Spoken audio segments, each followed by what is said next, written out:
ketika beliau melihat mendung yang sangat gelap, pertanda akan datang hujan. Yang dilakukan oleh Rasulullah SAW, beliau selalu merasa takut kepada Allah Subhanahu wa Ta'ala.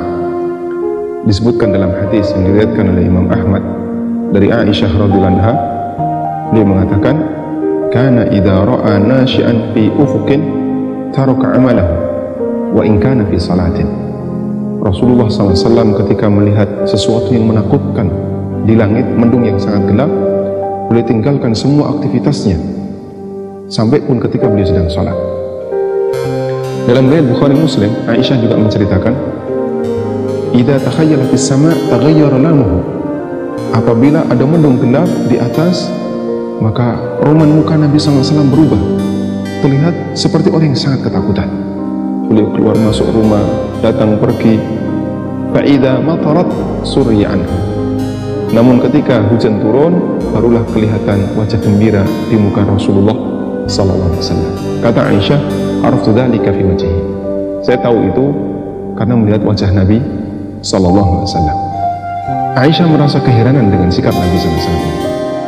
Ketika mendung di saat banyak sahabat merasa bahagia, merasa gembira, Rasulullah sallallahu alaihi wasallam justru merasa sangat takut kepada Allah Subhanahu wa taala. Ketika Aisyah bertanya kepada beliau, "Rasulullah, Anda memiliki sikap yang aneh. Di saat mendung gelap, kenapa Anda takut kepada Allah Subhanahu wa ta'ala?" Apa jawab Nabi SAW? "La'allahu ya Aisyah kama qala qaum 'adin falamma ra'awhu 'aridan mustaqbila awdiyatihim qalu hadha 'aridun mumtirun." Wahai Aisyah, mungkin ini seperti yang pernah Allah ceritakan tentang kaum 'Ad. Kaum 'Ad dihukum oleh Allah Subhanahu wa ta'ala, dibinasakan oleh Allah Subhanahu wa ta'ala dengan Allah turunkan hujan yang sangat lebat, angin yang sangat dingin, sampai mereka semuanya mati karena kekufuran mereka. Dan muqaddimahnya, pengantarnya adalah datangnya mendung yang sangat gelap di atas mereka. Allah ceritakan, "Falamma ra'awhu 'aridan mustaqbila awdiyatihim." Ketika kaum 'Ad melihat 'aridan, awan yang sangat gelap, mustaqbila awdiyatihim, mulai datang mendekati lembah mereka, tempat tinggal mereka, qalu, mereka hanya berkomentar, "Hadza 'aridun mumtiruna." Ini adalah mendung yang sebentar lagi akan membawa hujan bagi kami. Artinya sama sekali tidak ada perasaan takut dalam diri mereka. Ini berbeda dengan kebiasaan Nabi sallallahu alaihi wasallam. Coba kita bandingkan antara kondisi orang musyrikin dengan kebiasaan Rasulullah SAW.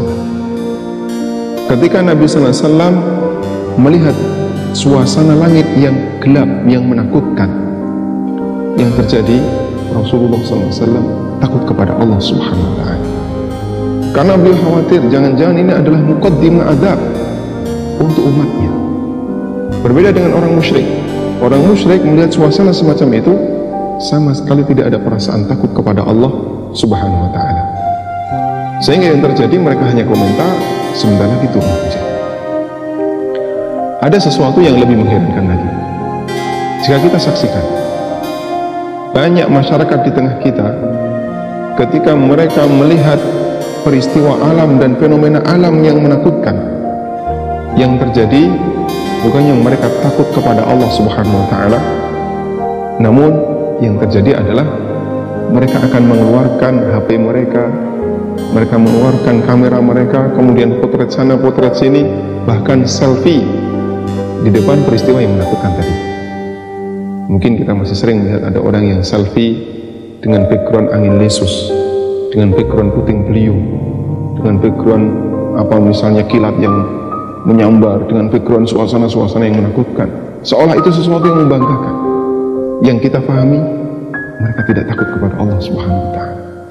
Maka bandingkan tradisi mereka dengan tradisi orang musyrik dengan tradisi Rasulullah SAW. Melihat fenomena alam, Rasulullah SAW ingat Allah, beliau takut kepada Allah Subhanahu wa ta'ala. Berbeda dengan orang di zaman sekarang. Terkadang banyak di antara mereka melihat fenomena alam, bukannya takut kepada Allah Subhanahu wa ta'ala, tapi dijadikan sebagai ajang untuk selfie. Padahal kalau kita bandingkan peluang datangnya adab di masa Nabi SAW dengan peluang datangnya adab di masa kita, jauh lebih besar peluang datangnya azab di masa kita. Di masa beliau banyak orang saleh, bahkan ada Nabi SAW, sehingga untuk peluang datangnya azab sangat kecil.